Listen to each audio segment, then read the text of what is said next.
President Lee Jae-myung has begun the second leg of his European tour in Italy, where he is holding summits with Italian leadership to discuss ways to deepen the two countries' strategic partnership. The 2026 FIFA World Cup will open with an unprecedented trio of opening ceremonies across its three host nations, the United States, Canada, and Mexico, marking the tournament's first ever three-country staging. Team Korea will face off against Czechia at 11 a.m. Friday, Korea time. The United States has carried out a fresh round of military strikes on Iran, prompting Tehran to condemn the attacks as a violation of the two-month-old ceasefire and declare the truce effectively meaningless. President Lee Jae-myung has landed in Italy on the second leg of his 10-day trip to Europe. He began his state visit by meeting Italian President Mattarella for talks on a strategic partnership. Our Blue House correspondent Yoon Jung-min reports from Rome. The South Korean state guest received a ceremonial welcome with a pair of Italian fighter jets escorting Korea Air Force One as it entered the country's airspace. President Lee Jae-myung, who's on a state visit to Italy, was given an official welcome on Thursday by Italian President Mattarella, the ceremonial head of state. He was accompanied by First Lady Kim Hae-kyung. The South Korean president aims to bolster cooperation with Europe in areas of high-tech manufacturing and strategic supply chains, and sees Italy as the most ideal partner, according to his interview with local newspaper Corriere della Sera. Italy and Korea share a lot in common, ranging from an export economy centered on high-value-added manufacturing to culture-based soft power. It is a key partner in expanding our pragmatic diplomacy centered on national interest in Europe. Later in the day, President Lee will meet with the leader representing Italy's lower house of parliament, Lorenzo Fontana, and pay a visit to the tomb of the unknown soldier. On Friday, the South Korean president will hold a summit with Italy's Prime Minister Giorgia Meloni, the head of government. Their talks will involve an official welcome, restricted talks, and an expanded lunch summit. In January, Meloni paid an official visit to Korea and suggested a 2026-2030 Korea-Italy Strategic Action Plan during her summit with Lee. The two sides are expected to officially adopt the plan. Later in the day, a Korea-Italy business roundtable is scheduled to strengthen partnership in cutting-edge technologies such as chips, aerospace, energy, and biotech. Their focus is bolstering cooperation on culture and tourism, given the popularity of K-culture in Europe and Italy being one of the popular destinations for South Korean tourists. During his stay in Italy, President Lee will visit Florence, the birthplace of the Renaissance and an art powerhouse, for cultural cooperation. Blue House officials call Italy a key strategic partner within the G7 and the EU, adding that President Lee will lay out his vision for strategic cooperation with Italy in all directions. Yoon Jung-min, Arirang News, Rome. Now, as President Lee visits Rome, Italy's ambassador to Seoul says the two countries have ample opportunities to expand cooperation across a wide range of sectors and elevate their ties to a more strategic level. Our Oh Si-young sat down with the ambassador. Beyond food, fashion, and Ferraris, Korea and Italy are looking to build a partnership focused on the industries and strategic challenges of the future. That's according to Emilia Gato, ambassador of Italy to Korea, who says President Lee Jae-myung's visit to Rome is expected to deepen cooperation in areas ranging from space and semiconductors to critical minerals and economic security. The visit comes months after Italian Prime Minister Giorgia Meloni travelled to Seoul in January. More forward-looking content between our cooperation. In fact, the two leaders spoke a lot about high-end technology sectors cooperation. For example, space may be number one. You know, in space, Korea has very high ambitions, and Italy can be a very good partner. The two countries have already established cooperation between their space agencies and are also exploring opportunities in biotechnology, pharmaceuticals, semiconductors and scientific research. The focus on future industries is shaping business ties.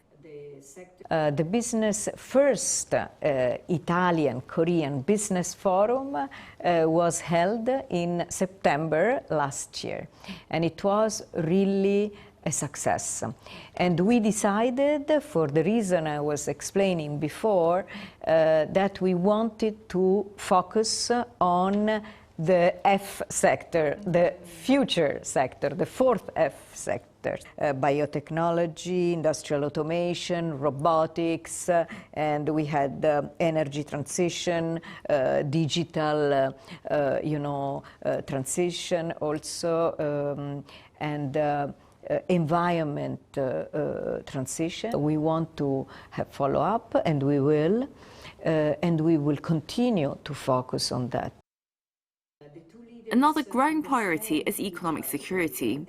As competition intensifies over critical minerals and advanced technologies, both countries are looking to diversify supply chains and secure the resources needed for future industries. Seoul and Rome have discussed combining development partnerships with Africa in joint efforts to secure critical raw minerals. We want to go together. Why? Because not only because we have the same interest and the same target and objective, but also because we share the same values. On that note, gov't says Korea and Italy and the European Union as a whole can be reliable partners for each other, as conflicts and security risks in one region increasingly affect the other. The ambassador also highlighted growing people-to-people ties, from city partnerships, student exchanges, and even karaoke nights, bringing Koreans and Italians together at the embassy in Seoul. Oh Soo-young, Arirang News. A government report shows President I's balanced diplomacy drew significant international media attention during his first year in office, alongside a growing global interest in Korea's semiconductor industry and cultural influence. Jung Hae-rim has this report. Research shows that South Korea drew significant attention from foreign media outlets from June 2025 to May 2026.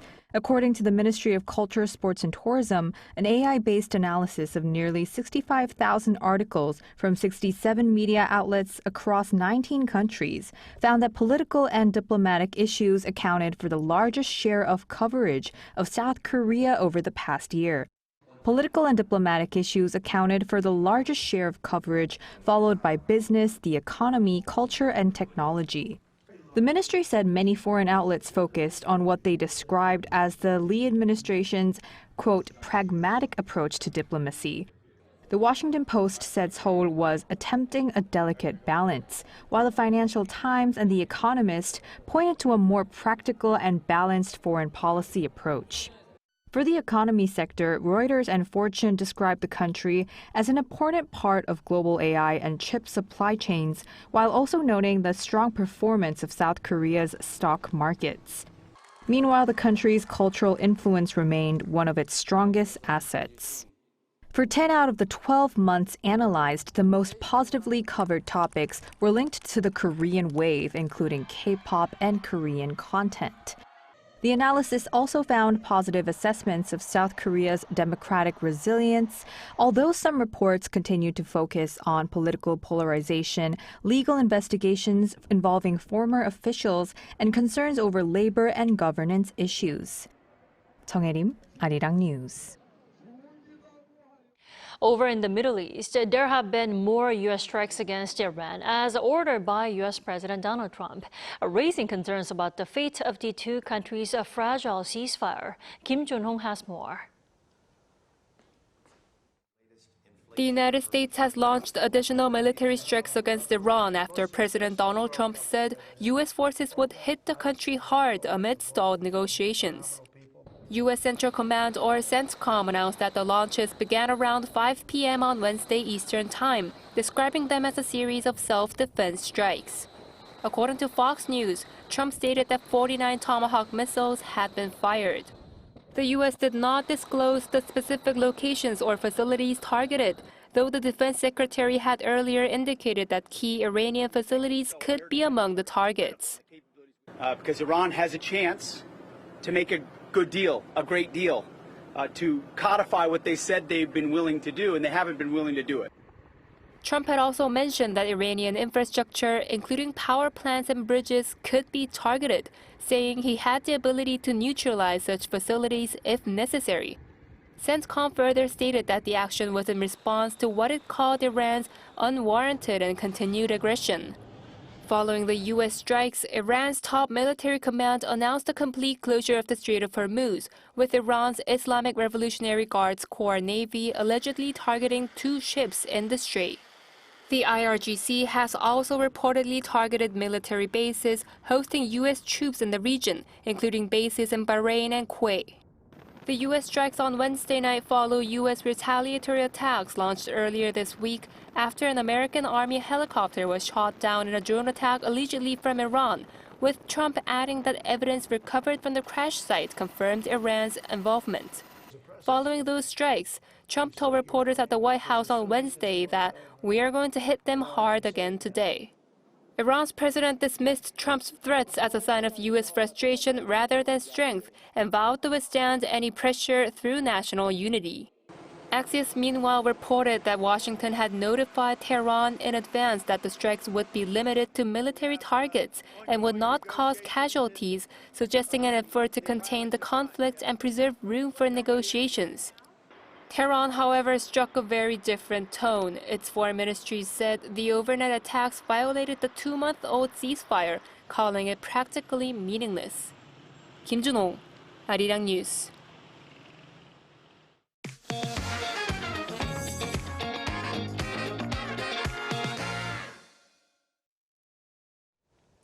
NVIDIA CEO Jensen Huang's recent visit to South Korea has been all over the media this week. But beyond the media frenzy, what does this visit mean for Korea's artificial intelligence infrastructure?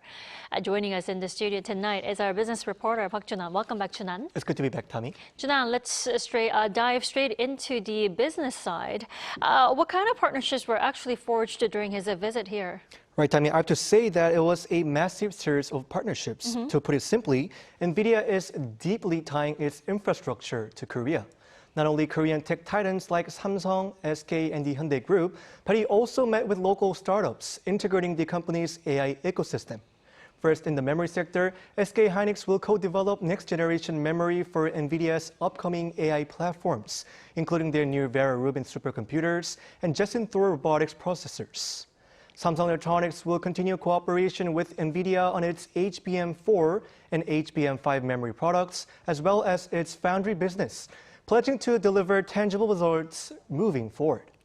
Naver and NVIDIA are teaming up to jointly build gigawatt-class global AI factories, starting with a 55-megawatt facility next year and expanding up to a gigawatt. To give you an idea of the scale, Huang mentioned that 1 gigawatt of AI factory costs about $60 billion, which is around 91.5 trillion won.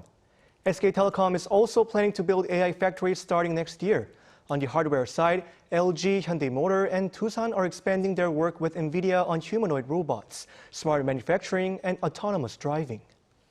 Junan, that is an enormous scale of investment in Korea, but what makes Korea so optimal for the next generation AI infrastructure? Right, Tommy. So unlike sheer computing that mattered in the last few years, the technology is rapidly moving to third-generation agentic AI, which operates with minimal or no human guidance.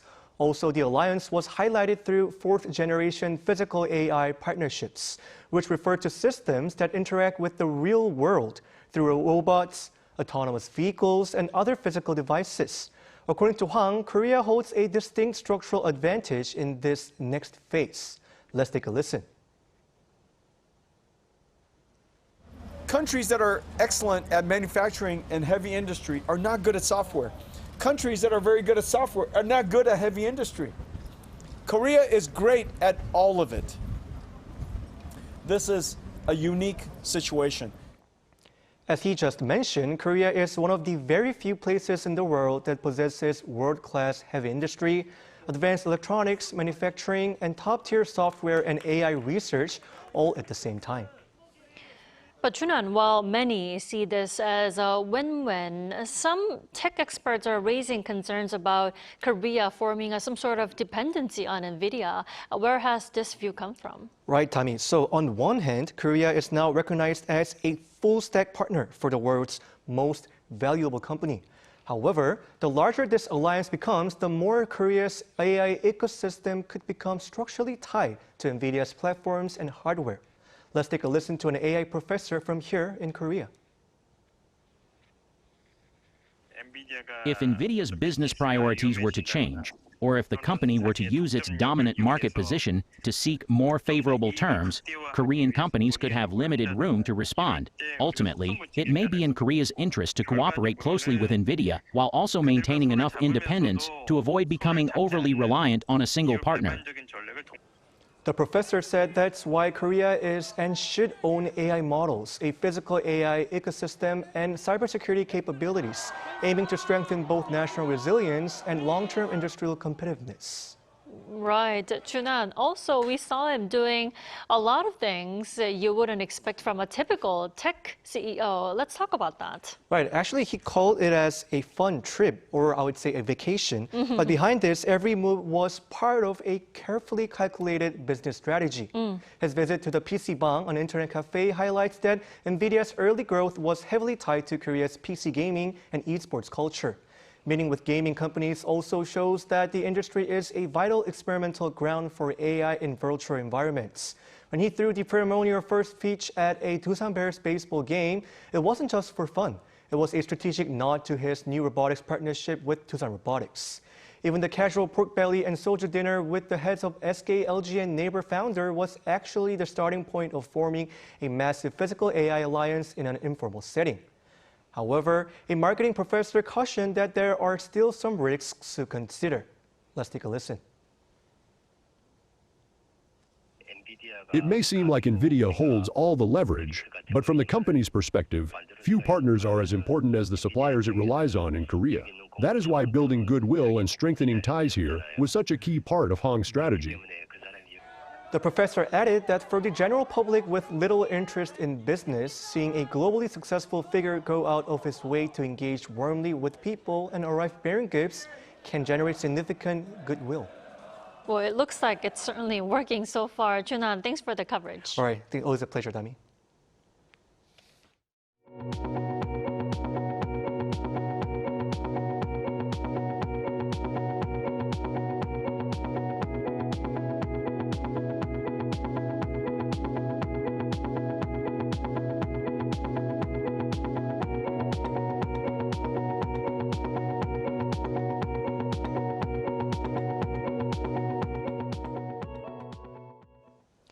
Korea's employment declined for the first time in roughly a year and a half, with the downturn hitting the agriculture and manufacturing sectors particularly hard. Our Kim Do-yeon explains. Korea's labor market has recorded its first job loss in 17 months, driven by the mounting economic toll of the prolonged war in the Middle East. According to the Ministry of Data and Statistics on Thursday, the total number of employed people fell by 40,000 on year to 29.12 million in May. This marks the first contraction since December 2024. The manufacturing and agricultural sectors absorbed the heaviest blows, shedding a combined 261,000 positions. The government points out that these external geopolitical shocks are finally manifesting in domestic factories. It seems to take considerable time for rising oil prices to cause supply chain difficulties for companies, and for those effects to then impact employment. If the Middle East war had ended in a short period, it might have ended without such an impact, but as it continues, the accumulated effects likely resulted in the negative figures this month. This corporate hesitation is hitting younger job seekers the hardest. The employment rate for those aged 15 to 29 dropped by 2.4 percentage points, pushing their unemployment rate to 7.2%. The global supply chain pressures are fundamentally reshaping domestic recruitment strategies. When external factors like the Middle East war arise, companies inevitably delay hiring new people, which directly impacts young people seeking jobs. The shift toward hiring experienced workers has also heavily affected employment for those in their 20s. Acknowledging the situation, Finance Minister Koo Yoon-chul at an economic ministerial meeting on Thursday warned that these sectoral slumps must not spiral into broader job insecurity. In response, the government has eased requirements for employment retention subsidies. To specifically tackle the youth employment slump, Koo pledged to fast-track the Youth New Deal initiatives. This includes launching specialized training programs in the second half of the year to equip over 1,000 young people with skills in advanced sectors such as agentic AI. Kim Do-yeon, Arirang News. Korea's privacy regulator has fined e-commerce giant Coupang a record 624.7 billion won, or roughly $408 million for a major data breach and other privacy violations. The Personal Information Protection Commission said Thursday that the penalty includes $270 million for the breach itself and over $130 million for the unauthorized tracking of online user activity and related violations. This marks the largest fine ever imposed by the regulator on a single company, which it said failed to detect irregularities and manage authentication systems. The penalties follow a data breach reported by Coupang last November, which the authorities said involved the personal information of roughly 37.5 million users. The National Assembly has initiated proceedings for a parliamentary inquiry into the ballot paper shortage that disrupted the June 3rd local elections. The ruling Democratic Party and the main opposition People Power Party each submitted their related requests during Thursday's plenary session. While both sides agreed on the need for a probe, they stand apart on its scope and method. Accordingly, negotiations are underway with the Democratic Party targeting a formal vote on the plan of the probe by June 18th. In other news, the countdown is almost over. With the World Cup set to begin in just a matter of hours, South Korea is gearing up for its opening match against Czechia. Our Park Go-nu tells us more. Kicking off Friday Korea time, the world's attention turns to Mexico, where the 2026 FIFA World Cup will get underway. With the event being co-hosted by Mexico, Canada, and the US, opening ceremonies will also take place across all three host countries. Adding to the excitement, K-pop acts will also be part of the festivities, including Blackpink's Lisa set to perform ahead of the opening match in the US. The tournament will also introduce its first ever halftime show during the final, with BTS expected to headline the historic performance. Another major aspect is the tournament's expansion from 32 teams to 48. Under the new format, the 8 best third-place teams across the 12 groups can also advance to the knockout stage. Still finishing in the top 2 remains crucial for a more favorable path through the tournament, making South Korea's opener against Czechia on Friday morning all the more important. The World Cup is the dream stage of all of our players, and while preparing for the World Cup, I think that we had lots of time to prepare. The players have dedicated themselves and put in a lot of effort. And all of that time together will be shown on the field. And I hope that we can get a good result. The tournament's also drawing attention as what could be the final World Cup appearances for football icons, including Lionel Messi and Cristiano Ronaldo, while speculation on Son Heung-min's final appearance continues as well. I have never said with my own words that this will be my last World Cup. I think that what I do and how I perform is the most important. So while that's your interpretation, I think that will be my choice. Back home, thousands of fans are expected to gather at public viewing events, including Seoul's Gwanghwamun Square. As the nation prepares to cheer as one, attention is now on whether the Taeguk Warriors can begin their World Cup journey with a crucial victory. Park Go-nu, Arirang News.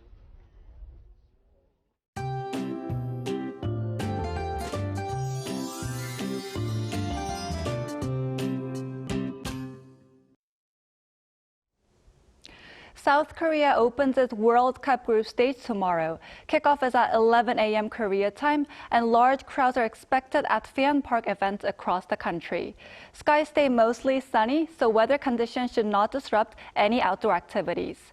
Temperatures will rise from tomorrow, reaching around 30 degrees Celsius by Saturday, bringing back the summer-like heat. Meanwhile, central and northern inland areas, as well as mountainous areas of Gangwon-do Province, will see light showers of 5 to 10 millimeters tomorrow. Tomorrow will be mostly sunny nationwide, but clouds will gradually increase over the southern regions and Jeju Island in the afternoon, while Gangwon-do Province will see occasional clouds. Tomorrow, Seoul will start the day at 16 degrees Celsius, Chuncheon at 13 degrees, Daejeon at 15 degrees. Then by the afternoon, Seoul will get up to 28 degrees, Daegu at 30 degrees, Gwangju at 29 degrees. Looking ahead on Sunday, rain will move to Jeju Island. Now here's a look at the weather around the world.